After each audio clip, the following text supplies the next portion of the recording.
E hoje quem está aqui conosco em mais uma edição do Rock Café é a banda de rock Maverick Laura, que por onde passa é sucesso.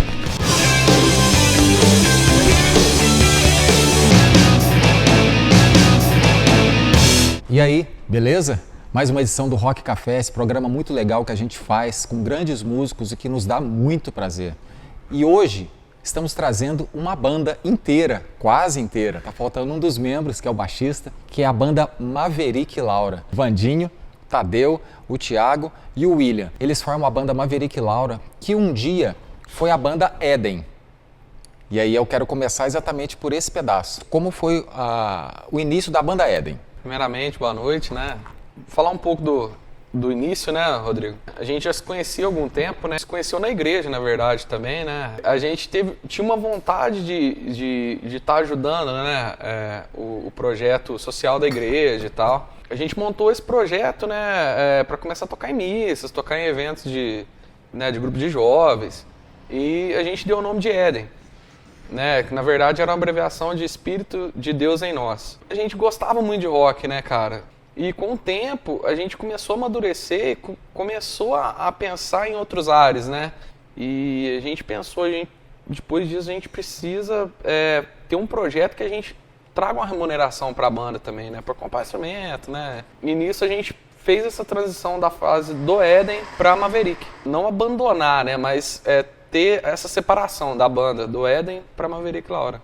E acabando ganhando muito concurso, né? Tivemos muitas premiações aí, gravamos alguns singles também, né? E foi uma coisa muito legal que pra gente valorizou muito, que foi ali que a gente aprendeu o que era música mesmo, né? O que é ter uma banda. Trouxe a gente, vamos dizer assim, para o amadurecimento mesmo dentro da música, né? Então isso foi um divisor de águas aí bem legal. Eu tenho um single de vocês, um CD single de vocês, autografado, bonitinho. De que ano que é aquele? Aquele 2010. 2010. E aí vocês se transformaram em Maverick Laura. O repertório deixou de ser cristão e passou a ser um repertório fora do meio cristão, né? Sim, sim. De onde partiu essa ideia desse repertório, que é quase que prioritariamente internacional, né? Sim, sim. O Éden, no caso, a gente fazia muita coisa autoral, né? A gente compunha bastante. Essa transição do autoral pra gente começar a tocar cover, né? Foi uma coisa que a gente estudou bastante para ter essa experiência musical de tocar os covers, né? De fazer essa transição de banda. E o que aconteceu? A gente queria desvincular uma coisa da outra, né? Para o pessoal não olhar e falar, ali é o Éden. Então o que aconteceu? A gente sentou uma vez, né? Trocamos uma ideia e falamos, vamos fazer, vamos. Aí o Tadeu pode até falar um pouquinho sobre isso também. Bom, boa noite, né?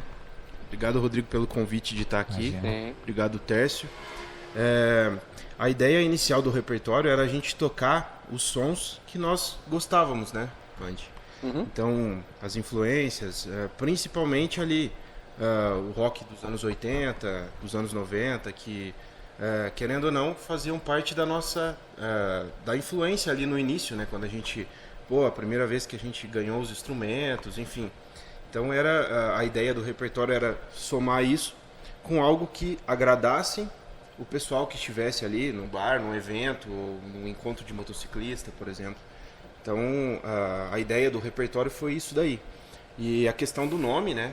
Nós queríamos remeter a uma coisa assim, mais clássica. A ideia inicial era, vamos botar um nome de mulher na banda, ou, vamos botar um nome de carro. Na época tava aquela coisa de nome de mulher, né? Glória. Uniu os dois, né? O nome de um carro, Maverick, que remete aí aos anos 70, clássico. E o Laura, que é um nome bonito, né? Um nome feminino, assim, que passa uma classe, né? Você imagina, assim, a gente, papo de bêbado no boteco, né? E, vamos pôr nome de carro. Não, vamos pôr nome de mulher. Então vamos pôr os dois, então. Os dois. É isso, aí ficou. E o logotipo de vocês, eu não sei se vocês usam o mesmo ainda, que é um Maverick com uma moça ao lado, né? Sim, a gente tinha esse um tempo atrás, Que é bem bonito. Que é a representatividade até dos dois, né? Tanto do carro quanto da mulher na vida do homem, né? Muito interessante. O William, que é o tecladista, entrou em que momento? Bom, na verdade, eu já conheci os caras na época da Éden. Da Éden. Mas eles não me conheciam tanto assim, imagino eu, né? Não sei. E, por fim, chegou um dia em que eles estavam tocando e eu estava tocando com uma outra banda e a gente acabou ali tendo esse contato musical, né? Porque o contato de amizade já tinha sido feito ali.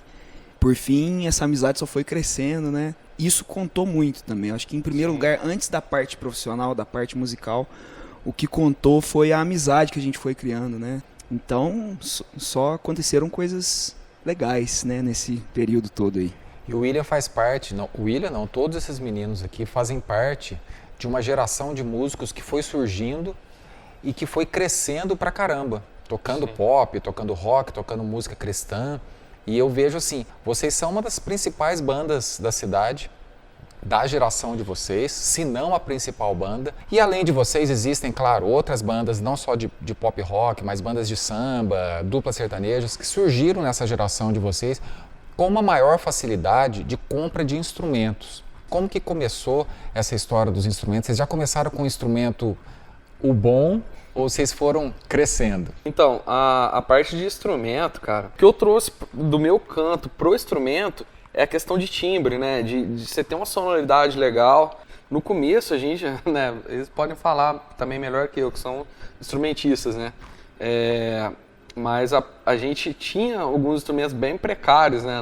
Na época. Hoje, graças a Deus, eu tenho meus instrumentos que eu falo assim, ó, são instrumentos que, né, que dá para eu passar com a vida inteira com isso, né? Porque a gente vai renovando também com o tempo, mas o Tadeu, né, toca guitarra, por exemplo, pode falar muito melhor que eu dessa parte, né? Então, vou passar a palavra para ele aí. Vai lá. Bom, no meu caso foi uma escada, assim. Uma escada. Gradativamente a gente ia trabalhando um pouco, guardava um dinheirinho ali.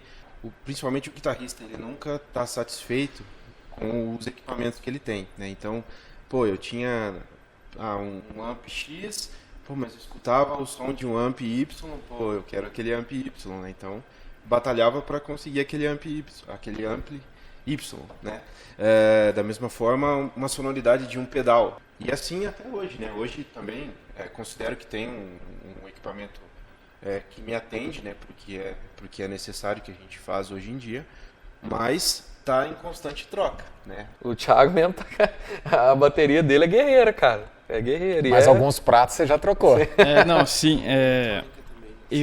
A minha eu ganhei de presente de 15 anos, então os meus pais ajudaram na compra da primeira batera e foi só upgrades, né? Então a gente foi evoluindo, cada dinheirinho que juntava ali foi comprando. Acho que os primeiros 6 meses de trabalho que eu tive, o dinheiro foi totalmente voltado para bateria. Aí comprei uma floresta de pratos. E manter, então o instrumento você tem que ter um certo cuidado, né? Você tá sempre trocando, no meu caso, bateria, cuidando, limpando, trocando, fazendo as manutenções devidas, ela consegue durar bastante tempo.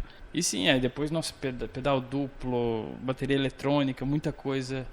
E a cada dia vai aumentando um pouquinho, sobra um dinheirinho aqui, compra alguma coisinha lá, então... O William também pode falar muito bem isso aí. Com os teclados, né? Sim, com certeza. Sim, inclusive eu fui muito privilegiado, Rodrigo, porque o meu primeiro teclado, ele já tinha um simulador de sons, assim, muito realista.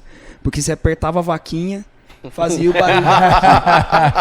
Apertava o cachorrinho. O ia-ia-ô, né? Ele fazia. Na verdade, foi isso mesmo, né? Eu, desde de bebê, ali eu já tenho contato com a música.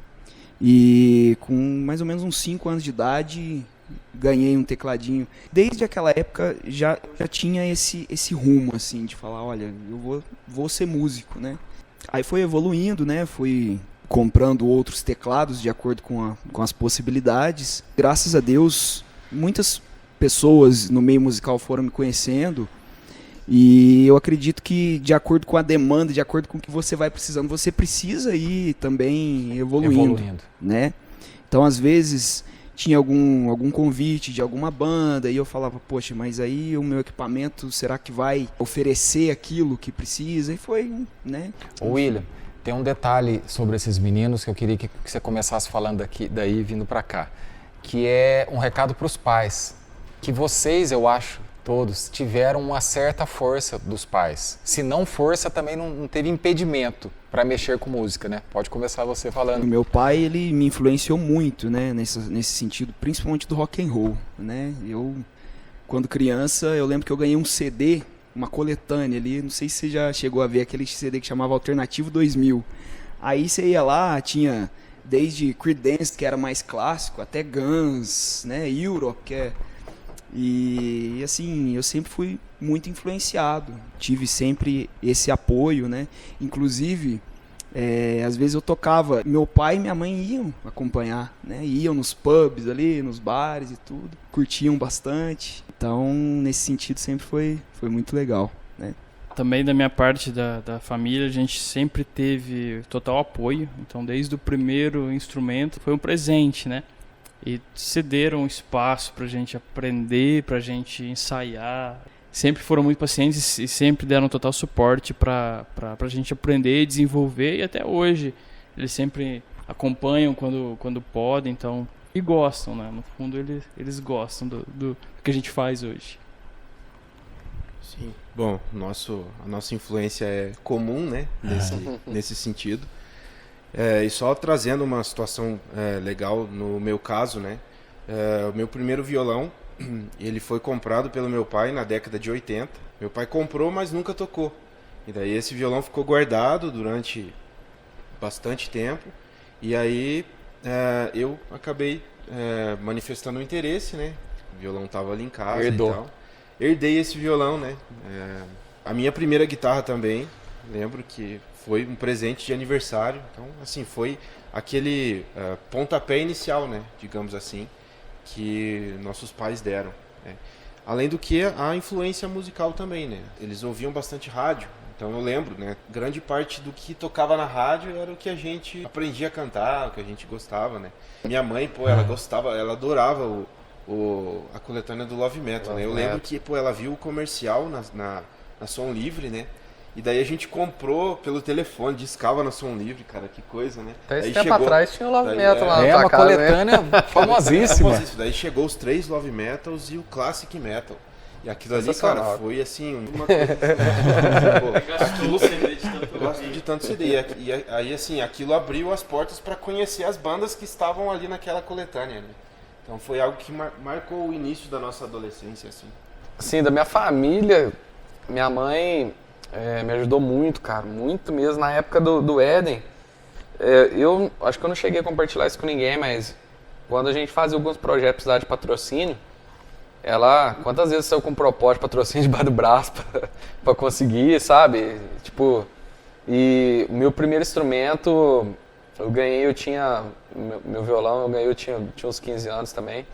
E foi engraçado porque eu falei pra minha mãe, eu quero tocar um violão, quero aprender a tocar violão, né, não sei o quê. E ela um dia foi no boteco lá, cara, que tinha perto de casa, tinha uns caras tocando violão.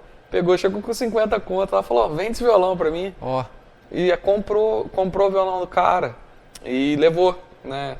Falou, presente pro seu violão, eu lembro certinho que eu toquei umas 2 vezes, já abriu o tampo, assim. Só que, assim, o apoio sempre foi muito grande, cara. Porque hoje a gente vê, hoje pelo menos na minha mãe, eu vejo que ela sente orgulho de ver a gente, não só eu, né? Mas como eles também, porque a gente foi criar praticamente junto, né? Sente orgulho de ver a gente numa live, ver a gente numa entrevista, né? Então, assim, eu até fico emocionado de falar mesmo. Mas acho que esse é um dos sentidos, né, da coisa. Se olhar pra trás e falar que, tipo, valeu a pena, né? Tudo. É uma das continua coisas- valendo, com né? certeza. Vai continuar valendo. E eu acho que esse é um recado que é legal dar até mesmo para os pais, desse apoio que nem sempre vem de casa, porque música ainda é vista como uma atividade não muito bonita, né? No sentido de, músico é vagabundo, músico é artista, não é legal. E olha aí, os meninos, gente boa, todos eles, são de boas famílias, são educados, são bons músicos e cresceram dentro da música. E, como diriam os nossos pais, deram gente na vida, né? E tocando, né? Sim, a música trouxe, além de realizações pessoais pra gente, trouxe esse lance da gente ter uma remuneração, né, cara? A gente vê que é possível, cara. É possível. Eu e o William mesmo, a gente trabalha só com música. O William tem a formação dele em música, eu tenho meus cursos também, né? Eu fiz curso de regência, fiz muito curso de canto, estudei por muito tempo, cara. E hoje, não só na parte da banda, mas hoje eu leciono música, né? Então, são coisas que agregam, né, tudo ali como um todo que a gente fala. Hoje eu trabalho com música. O William também pode falar muito bem disso aí. Pode até falar no sentido de continuar os estudos, Sim, de que você com nunca certeza. sabe tudo, né? Exatamente. A música é algo que, se você quer seguir, você não tem que ficar pensando muito, parando e pensando, e principalmente se preocupando com a opinião dos outros, se caso é aquilo que você quer.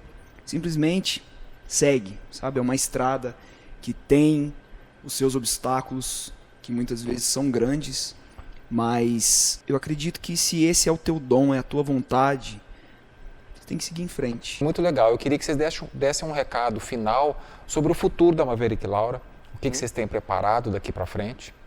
Como um todo agora daqui pra frente, né, o que a gente pensa, após os tempos difíceis, a gente teve que se reinventar, né, Rodrigo? Veio a questão das lives também, né? Isso foi um divisor de águas muito grande, que a gente aprendeu esse lance profissional de o que é uma live, né? O que é você fazer o trampo ao vivo ali. A gente aprendeu muito e a Maverick daqui pra frente, como a gente está encarando como um lance mais profissional, a gente está pensando em fazer algumas melhorias, né? Vamos dizer assim, repertório, né? Até às vezes compor alguma coisa autoral, né? Deixar alguma coisa autoral como registro mesmo, né? Da nossa banda e tal. Mas a gente quer mesmo tá trilhando um caminho de mudança, cara. Querendo ou não, tem por conta a gente vai envelhecendo, a gente vai tendo outra cabeça, tendo outra maturidade. E com certeza tá elevando a banda para um patamar um pouco mais maduro, né? Desse lance do profissionalismo, cara, que é o que a gente quer trilhar mais pra frente, com certeza. Um dos pontos, né, que a gente tem como objetivo, assim, de estar cada vez mais agradando o público, né?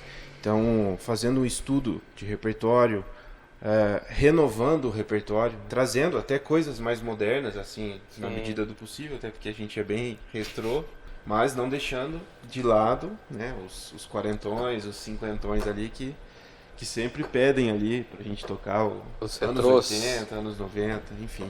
Nesse sentido a ideia. Legal, muito bom. Maverick Laura, foi um prazer ter vocês aqui.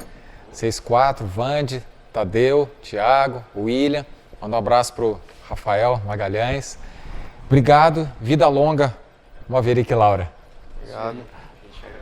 Não esquecendo de agradecer, claro, a Saitama, o Donato Hospital de Olhos e a Camila, aqui do Sarrosa, que nos libera esse espaço maravilhoso para que possamos gravar o Rock Café. Valeu!